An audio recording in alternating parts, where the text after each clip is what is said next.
আজকে সকালে এই মানি প্লান্ট বলা হয় এগুলোকে, এগুলো খুব সুন্দর হয়, পানিতে ছায়াযুক্ত জায়গাতেও হয় এবং আপনি বাইরেও রোদেও লাগাইতে পারেন আর কি। তো এগুলা সংগ্রহ করলাম সকালবেলা। তো এখন এগুলো কয়েন প্ল্যান্ট বা এরকম কিছু বলে আর কি, কয়েনের মতো দেখতে, এই জন্য। তো এগুলো আসলে এই টবে লাগাবো। এই মাটিগুলা সাথে এই টবে কিছু মাটি আমরা মিক্স করব। মিক্স করার পরে এখানে এই কয়েন প্লান্টগুলা লাগাই দেবো ইনশাআল্লাহ।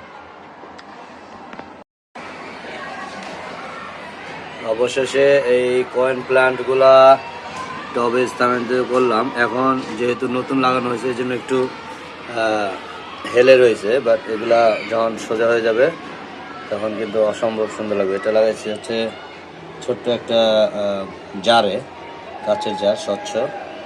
এটা ইনডোরে রাখার জন্য আর কি, আর এটা হচ্ছে আউটডোরে রাখার জন্য। কয়েন পাতাগুলো কত কিউট দেখেন, অনেক কিউট, অনেক অনেক অনেক সুন্দর লাগে এগুলো যখন অনেক হয়, খুবই সুন্দর লাগে। আর এগুলো এখনো লাগানো হয় না, লাগাবো। তো এই হচ্ছে অবস্থা। এটা আরেকটু পরেই দেখবেন যে মানে সোজা হয়ে গেছে আর কি।